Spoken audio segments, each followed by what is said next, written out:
A todos, bom dia, sejam bem-vindos a esta especial informação nesta quinta-feira, onde vamos destacar o Vasco da Gama Atlético Clube.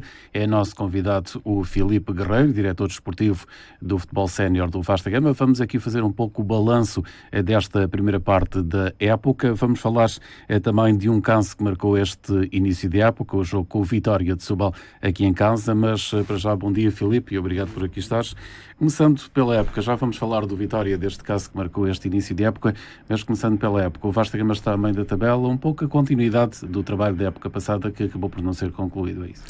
Sim, Joaquim, bom dia a todos os ouvintes. Mais uma vez agradecer-te a oportunidade de falarmos sobre o Vasco da Gama, mais uma vez chegar à população.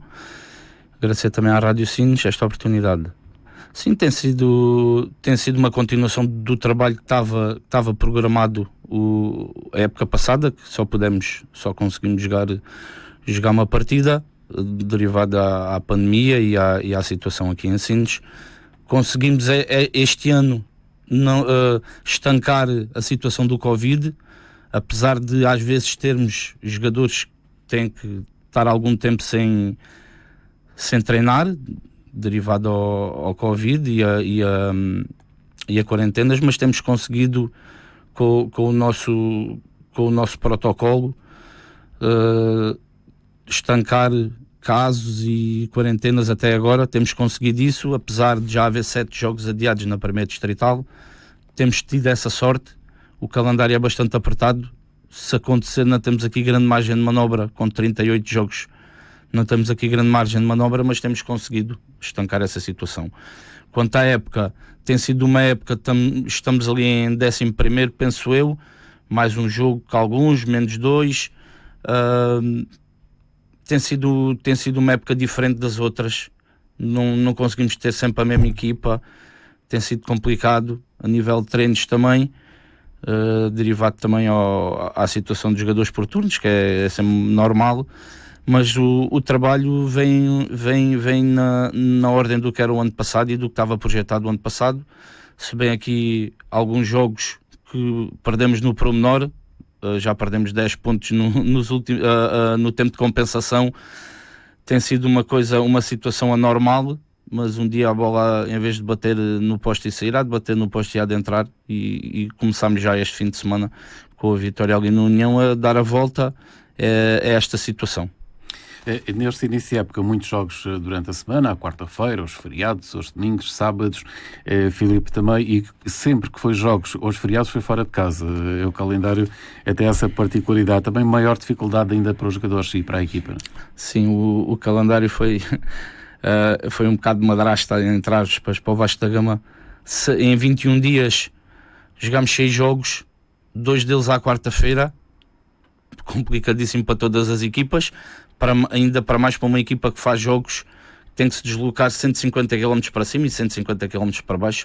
Se esses jogos durante a semana fossem em casa, até havia aqui a abertura de alguns jogadores que entram às 4 e saem às 4, poder pedir umas horas para entrar mais tarde ou assim mais cedo, mas fora de casa é completamente impossível. Ainda por cima calhou, salvo erro, na Trafaria, um deles calhou na Trafaria. Dia 5 de outubro e dia 1 de dezembro. Calhou na Trafaria, que é dos sítios mais longe onde o Vasco da Gama pode ir, e nem sequer nisso tivemos essa sorte de poder jogar em casa, só no sentido de ter mais jogadores disponíveis, que chegámos a ir com 5, 6 júniores. Para o Vasco da Gama não é um problema, porque o Vasco da Gama aposta na formação e quando não temos jogadores séniores vão júniores e não há problema nenhum, porque é assim que se trabalha aqui nesta casa, é com a formação. Depois surgiu este jogo em casa com o Vitória de Setúbal, Filipe, que o Vasco da Gama reclamou, perdeu em campo, mas depois reclamou por uma possível irregularidade aqui na marcação de um pontapé de canto que deu um golo quase direto. Filipe, o que é que se passou aqui nesta partida? Olha, Joaquim, então, estou aqui há 6 anos, tenho perto de 215 ou 216 jogos oficiais pelo Vasco da Gama no banco. Nunca tinha sentido um jogo em que tivesse a ser tão empurrado da maneira que fomos. Estava muita gente no estádio, felizmente tem estado muita gente no estádio, se calhar estavam 300, 400 ou 500 pessoas, que são testemunhas do que se passou durante a primeira parte, onde temos 7 amarelos, um vermelho, 2 expulsões, eu e o treinador estagiários expulsos injustamente. Foi um jogo surreal, onde um dos casos mais graves, tirando os outros todos que foram graves, mas às vezes são interpretações do árbitro, mas de facto existe um erro técnico na marcação de um pontapé de canto, e as imagens, o Vasco da Gama disponibilizou as imagens. O jogador do Vitória, e as pessoas que estavam no estádio viram, o jogador do Vitória bate a bola, vai marcar um pontapé de canto, bate a bola e o árbitro apita. Os nossos jogadores pensam que há uma infração, passa-se qualquer coisa, a bola entra na baliza ao primeiro posto sem tocar em ninguém, e o que é certo é que o árbitro depois valida o golo. Ficámos nesse lance, saem logo 4, 5 amarelos, que os jogadores estavam de cabeça perdida, porque pararam a ação, porque o árbitro apitou. O fiscal de linha ainda dá a sinalética, chama o árbitro para reverter a situação, para voltar a marcar o canto, mas ele estava irredutível, e felizmente estava no estádio, estavam 2 árbitros, um árbitro e um ex-árbitro, que viram o jogo. Tinha observador que viu tal e qual como toda a gente viu. O Vasco da Gama grava os jogos para depois a equipa técnica trabalhar em cima desses vídeos, dessas filmagens, e ao intervalo o nosso próprio diretor foi mostrar a imagem ao observador, porque ele estava na dúvida se tinha-se apitado ao mesmo tempo ou já depois de bater. Viu as imagens em frente ao diretor do Vasco da Gama, confirmou que a situação era grave, que era um erro técnico.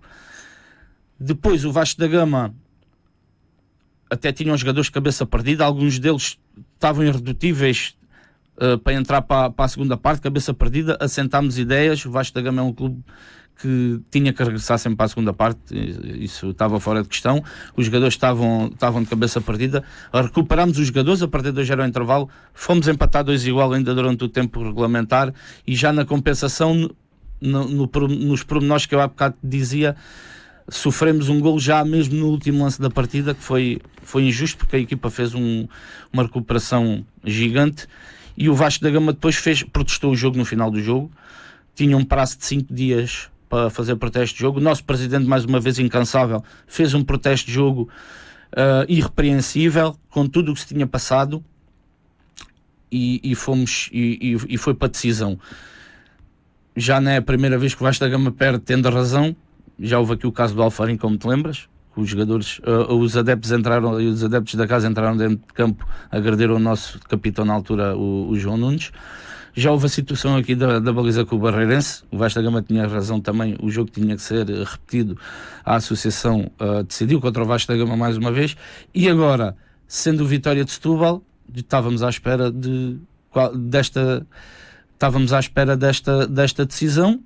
Dificilmente a associação daria razão ao Vasco da Gama, porque era um erro técnico, e o jogo com um erro técnico tem que ser repetido. Quando um erro técnico é uma lei que não existe, é quando o árbitro marca alguma coisa que não existe nas regras do futebol, e nem existe marcar o canto e apitar a meio do canto. E mais uma vez perdemos, mas devíamos esta palavra aos sócios, porque a decisão depois vai ser pública, vai estar na página da associação, e o Vasco da Gama e a direção do Vasco da Gama, mais uma vez, defendendo os interesses do clube, fizeram um protesto de jogo, e agora estou eu aqui em nome da direção, também para dar informação aos sócios do Vasco da Gama, que esses sim merecem saber o que se passou, que o Vasco da Gama protestou dentro do tempo que tinha que o fazer, pagou o que tinha que pagar para protestar, que não é pouco, são 124,70 € para mandar um mail com o protesto, e os sócios mereciam ter esta palavra do que se passou. E o Vasco da Gama, mais uma vez, eu fui à associação na terça-feira prestar declarações com o nosso treinador, com o Daniel Direito. Ele teve a ser interrogado porque eu fui expulso na ficha de jogo por perguntar ao árbitro porque é que ele não repetia o canto se tinha apitado, e ele expulsou-me. Expulsa também o nosso treinador adjunto, o Paulo Silva,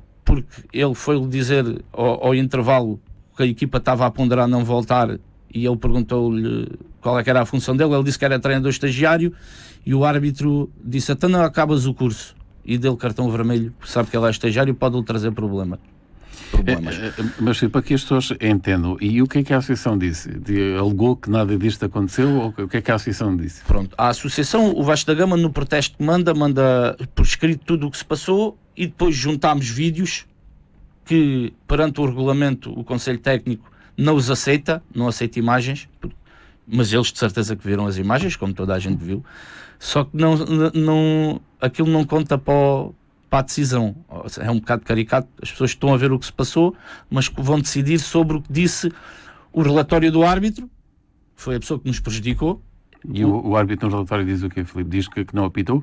O árbitro diz que não apitou. Logo no momento ele disse que nem sequer tinha apitado. Vê-se que ele apitou. No relatório diz que apitou antes o observador, que era o relatório aqui que podia, assim dizer, repor a verdade esportiva. Está muito na moda, e a Associação de Setúbal tem isso, faz isso uma moda da verdade esportiva. O observador dá uma nota péssima ao árbitro em quase todas as decisões dele, e no lance capital do erro técnico escreve que o árbitro apitou antes de ser marcado, quando mesmo nas imagens edita a gente ao diretor de Vasco da Gama ali pessoalmente, ou seja, deu o dito por não dito, mas o Vasco da Gama acha isso normal, porque o observador Luís Ramos é adepto do Vitória de Setúbal, que é logo aqui um choque de interesses cá aqui. Portanto, é assim, mais uma decisão para o Vasco da Gama com a razão do nosso lado. Protestámos mais uma vez e iremos protestar às vezes forem precisas, porque temos de defender os interesses do Vasco da Gama e não podemos permitir que o Vasco da Gama seja lesado na honra como tem sido por a Associação de Futebol de Setúbal. E explicando só uma coisa, Filipe, o dinheiro que é pago para protestar depois é devolvido ou a Associação fica com o dinheiro? Não, o dinheiro não é devolvido. As multas desse jogo, tanto a minha como a do treinador estagiário que foi expulso, essas multas ficam em stand-by, e o protesto de jogo que a gente pagou, só somos ressarcidos desse dinheiro todo se ganharmos, se o protesto for deferido a favor do Vasco da Gama. Portanto, como não foi, ficámos a arder com esse dinheiro todo, mais o gasóleo e as portagens que fomos a Setúbal, eu mais o treinador, mas sempre em defesa do Vasco da Gama. Não podemos ficar calados com o que se passou no estádio. Só tenho pena de só me terem deixado levar uma testemunha, que foi o meu treinador, porque tinha ali 300, 400 ou 500 pessoas para levar, que estavam lá e viram, para ir testemunhar, mas acho que mesmo se fossem todas testemunhar, valia sempre mais o que o árbitro e o observador escreveram do que qualquer outra coisa. E já falou com o Presidente da Associação? Ele já disse alguma coisa? Não lhe disse, mandei-lhe só uma mensagem que fica em privado. Não lhe disse, nem vou dizer. Acho que o Sr. Francisco Cardoso é que tem que ter a hombridade de ter uma palavra com o Vasco da Gama, porque o Vasco da Gama é um clube histórico da Associação, é um clube, não me canso de dizer isto, é bicampeão nacional. Há poucos clubes bicampeões nacionais na Associação de Futebol de Setúbal, e poucos também cumpridores como é o Vasco da Gama, que tem as suas contas sempre todas em dia. Portanto, acho que isso tem que partir da Associação e não partir do Vasco da Gama. E é um clube, talvez, e é importante falar disso também, Filipe, com maior massa associativa em termos de jogos, tanto em casa como neste caso em Santiago do Cacém, onde surpreendeu muita gente o número de adeptos que o Vasco da Gama tinha no campo do adversário. Verdade, até verdade, Joguinho. E em casa então é uma realidade de todos os jogos? Em casa é a realidade, mesmo com isto da direção ser intransigente e pedir certificados de vacinação e tudo, que não acontece noutros campos que nós vamos, senão ainda se calhar metíamos mais gente em casa. Temos muita gente em casa, e fora igualmente, chegamos a levar às vezes 40, 50 pessoas jogos fora. E agora em Santiago, para algumas pessoas foi surpreendente, para o Vasco da Gama é normal, sempre foi assim ao longo dos anos, sempre me habituei a falar com outras pessoas que passaram nesta casa. Os jogos em Santiago vai ser muita gente de Sines, e de facto até apareceu nas redes sociais aí, em algumas páginas de adeptos e de claques, que o Vasco da Gama na Distrital de Setúbal levava muita gente fora, e é um facto. O Vasco da Gama é um clube grande, tem uma grande massa associativa e faz-se representar. E agora o resto da época, tentar passar ao lado do Covid e tentar o melhor campeonato possível, foi pelo esse objetivo? Sim, tentar passar debaixo do radar do Covid, tentar não ter casos, difícil, não depende de nós.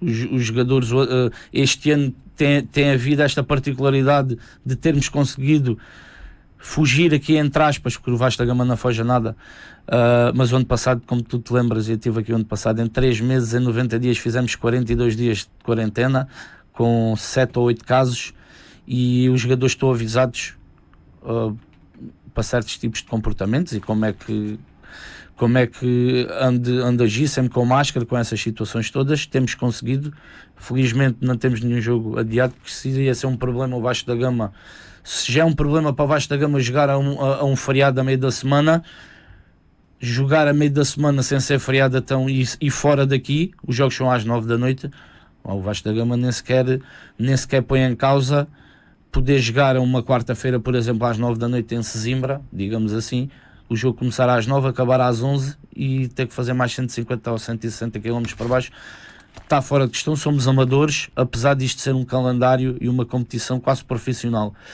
Não me lembro, poucas equipas devem ter jogado 6 jogos em 21 dias, que eu me lembro a nível profissional. Mas nós fazemos, não só o Vasco da Gama, mas o resto das equipas da Associação de Futebol de Setúbal, e com muitas dificuldades. O resto da época é tentarmos afastar esse fantasma da compensação desses 10 pontos, que custa muito perder 10 pontos na compensação. Alguns que estávamos a ganhar, outros que estávamos empatados e ficámos a perder, outros estávamos empatados e fomos perder, outros estávamos a ganhar e fomos empatar. São 10 pontos, estaríamos ali em 5º lugar, e o objetivo do Vasco da Gama é ficar todos os anos é ficar o mais acima possível. E este jogo, o que envolveu o jogo, a carga emocional do jogo, os adeptos foram nos apoiar, o jantar depois de Natal que nós fizemos aqui, e depois fomos para as ruas de Sines e as pessoas todas a apoiar o Vasco da Gama, que isso seja o catapultar para o resto da época e que a gente consiga acabar o campeonato, que cada vez está mais difícil com estas notícias todas. A gente agora tem que jogar dia 9, a formação foi suspensa, para dia 9 foi suspensa, os séniores ainda não foram, apesar de algumas associações já terem suspendido os jogos dia 9. Nós para a semana teremos a treinar outra vez, entre o Natal e passagem de ano, para não correr o risco de ser apanhados na curva e pensar que vai parar dia 9 e depois não para, e a gente recebe aqui o Olímpico do Montijo, que é um clube que anda lá em cima forte, e o Vasco da Gama gosta de jogar estes jogos grandes, e na nossa casa ainda mais. Filipe, muito obrigado por teres cá estado. Um bom Natal para ti, para a tua família, para o Vasco da Gama, para os jogadores, também para a direção e também extensivo aos outros clubes do nosso concelho, e que 2022 seja um ano de sucesso para os nossos clubes. Agradecer mais uma vez, desejar as boas festas a todos os sinienses, adeptos Vasco da Gama, sócios, agradecer aos pais dos nossos atletas todos da formação, a todos os atletas da formação e em especial à nossa direção, mais uma vez tem sido incansável, com o nosso presidente Sérgio Costa à cabeça, para a minha equipa técnica, que também, todas as equipas técnicas, em especial à minha, tem sido incansável no trabalho, aos meus atletas e no fundo a todo o universo vascaíno, que é grande. Obrigado então, para todos a continuação de uma ótima quinta-feira, para todos então, todos os clubes, todos os atletas, todos os dirigentes e toda a nossa população, um bom Natal, um bom 2022 na companhia da Rádio Sines.